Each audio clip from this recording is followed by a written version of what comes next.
Third question. What kind of services do we actually deliver? And this is referring, the reference is on the bottom there, referring to research from our colleagues during their missions at Olympic Games. I just tried to visualize this. On the basis of an average of 20 days of work in Olympic Games, what are kind of the services they deliver? Well, first of all, I would say performance generally driven. And these are some of the topics which are highlighted on a day-to-day basis, which a sports psychologist will be confronted with during the games. There's a second level, which is actually referring to the organization during Olympic Games. And already here, I could ask the question of those who do a master or postgraduate program in sports psychology, how many did you get hours about organizational aspects? Third would be personal issues. And finally, specifically performance, a point raised by Rob, specifically performance at the Olympic Games. So you'll see that if you want to work, if you want to have the competencies to work at Olympic level, your competencies must be much larger than what we actually teach. Okay? So a third recommendation would be have a broad range of competencies, most of which are not related directly into performance. That's what we need at the Olympic level, because yes, the athletes going to the Olympic Games are generally well prepared. That's not the issue. The issue are those factors, once again, Rob has mentioned yesterday, which challenge them because the Olympic Games is so specific. Are you still with me? Now is the time to say yes? Hey, hallelujah. No, okay. Okay, good. Thank you, Rob, for sharing, starting a Mexican wave. Following question. Have we actually enough data on the evaluation of the services we provide? No, we don't. I know that some of my colleagues who are in academia or who are related to academia have the privilege of being able to be involved in research and applied. But in essence, hand on heart, if I should say, well, applied sports psychology is driven by data, I would say no, it isn't. Let me illustrate this a little bit, what we could learn from such an evaluation. This is a little survey we did with 21 coaches of 8 elite sports federations on the work done by 9 colleagues in Belgium. And we asked the coaches to evaluate after the work has been done, to rate, to evaluate the sports psychologists. So what we did, we had a list of items, and we asked them to give 2 ratings. First of all, how did you evaluate this kind of item, and what were your expectations? So not only what did you get, but if you reflect, what were you expecting to get? Okay? And it's actually the difference between those 2 scores that will drive this analysis. Okay? Now, the bigger the difference, this is why I need to go into colors, the redder it will be. So red means I, as a coach, expected, evaluated, and there's a huge difference.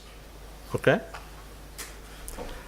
Now, once again, the second day of my stay, this has cost me to do this. Just visualize. Red means the difference, the discrepancy between what the coach expected to get and what he or she evaluated was bigger. Orange was almost okay. Green was okay. Okay? Red, orange, and green. Now what I've done was, just between a couple of emails writing, I said, well, you know what? I'm going to bring together those colors and see whether there's a content. And that's what we did. If I look at the green items, so the items where the coaches said were satisfied because we got what we expected, these are some of the items. The sports psychologist was motivated, open for suggestions, and so on and so on. if I would categorize this, I would say the sports psychologists were very strong at interpersonal level. Okay? Now let's go to the orange. Orange meaning there was a difference, not too large, still a little bit acceptable, but it wasn't green. These are some of the examples. And this is what I meant as a category.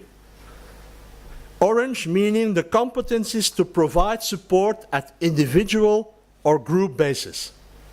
This was not actually evaluated as a big success by coaches. Now, the red ones. Some of the examples of the red items where coaches said we expected much more or different services we did not get. And this is, in my lingo as a researcher, put down. These are competencies with regards to sport or situation-specific analysis. And actually being able to read the situation and provide the support required. So the example I gave from tapering. Tapering off, you know the principle? You go into high maximum input and you try to decrease the load and then hopefully jump over the baseline. Well, one colleague, when she worked with a swimmer, didn't know about this. And the swimmer said to her, I'm stressed, I feel anxious, I can't sleep, I'm restless, I'm tired. Or she said, we need to do stress management. You know what, we've got mindfulness, let's do that. Okay, mindfulness 1 week. At the end, swimmer says, no difference. Lovely to work with you, but no difference. Then she said, you know what, I'm going to talk with your coach because I'm worried. The coach, very amiable, listened to her and then said, wait a second, we are talking about tapering off. What does it mean to you? It didn't mean anything to her. But actually the physiological arousals she got as psychology was physiology. So reading that situation, being able to understand what is happening and adapting your services. The services would not have been to alleviate the anxiety or the fatigue, but actually to have a coping mechanism to build upon. Okay? So where we, in this little survey, found that actually what we lacked as applied sports psychologists was being able to read the situation and to give an on-spot almost analysis and recommendation. And I know this goes against the grain of analysis at scientific level. But that's something where coaches do not make a difference. They think, as Rob being the expert, Rob, give me your expert advice. Not Rob, take 3 months out, do research and come back to me. No, Rob, I want your educated, I wouldn't say guess, but educated expertise. So a next recommendation would be sure that you have the competencies to understand the sport and situation-specific analysis and provide support, which, if you go back to research and back to literature, is actually called contextual competencies. Understanding the situation and being able to adapt, analyze, and give support. Okay? A field which I feel is undervalued in our domain. Now, what are the role of the competences we have? This is a survey we've done, and you talked about the FAST group. The FAST group is a forum of sports psychologists in Europe meeting once a year. We started after the games in Athens, and once a year we come together not to talk about research, not to talk about techniques, but our professional involvement, okay, the challenges we see. And what we did at one of those meetings, we asked them simple questions. Okay? Simple in the sense that it was simple to answer. Now we asked them, what are the competencies you feel are required to work at your level? And most of them work at the Olympic, National Olympic level. Okay? Competencies we defined as constituting knowledge, skills, attitude, and experience. And we also asked them, what are some of the competencies you feel were non-essential, or actually debilitating, not helping the way in which you work. These are some of the points. Knowledge. Yes, to work at that Olympic level, you need knowledge in clinical or psychology, sports sciences. Sports psychology is useful. Knowledge about competition and elite sports, and self-knowledge, maturity. If you look at skills, an example or some examples of skills: creativity, goal setting, social skills, very important, and therapeutic skills. Attitude and experience. 5 to 7 years of working at elite level before you actually start at Olympic level. Now, what were some of the non-essentials? First of all, having wonderful knowledge about assessment and batteries and test batteries. It's useful, but it's not necessary. And secondly, being certified. Not certified loony, but certified, having a diploma saying, yes, I'm there. Okay? Debilitating, meaning it was actually hindering what I did. Failure to clarify the services you would provide to coaches. If you would not do this, then you would happen to get into a storm and in problems with your coach. Remember working with the coach? Secondly, the failure to integrate with players and staff. Remember the story about interdisciplinary work. And now, this is a nice one. The physical appearance of the practitioner.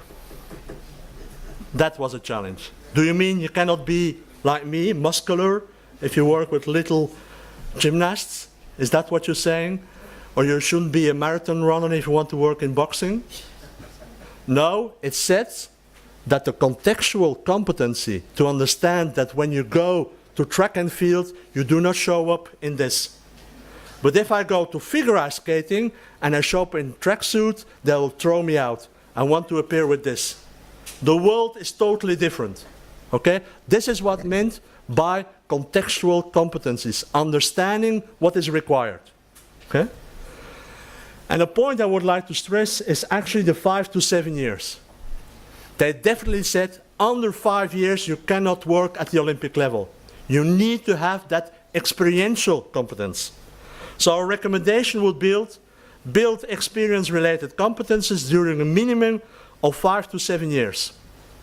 And I know for young generation this is, oh, really? Yes, really. I'm sorry. And it's not about having our job so that you cannot interfere. It's about ensuring that once you start or work towards that level, you're prepared to work at that level. That's the question. So finally, if I look at it from a management point of view, which level of competencies do we actually need at the Olympic level? So let's look at the career development of consultants. And we'll know that we'll have the beginning student and the advanced student. And then once you go into practice, you will have the novice, the experienced, and senior level. Okay? If we take the athletic career, and that's the little model we did, you know that initiation, development, and mastery are actually almost concurrently developing. But if I now look at performance behavior, remember tennis, you will see that actually each stage will require a different profile in order to be able to cope with the challenging. So yes, this is just an example. You could have a talent development not in stages, but in progression of profiles. What do you need as competencies in order to prepare for the next challenge and being able to cope with that? And once again, Rob gave us a good example of the Olympic challenge. Okay? Now if I look, and I'll take the Netherlands as an example, if I look at the elite sports system, there's also a logic. Initiation would be related to club level,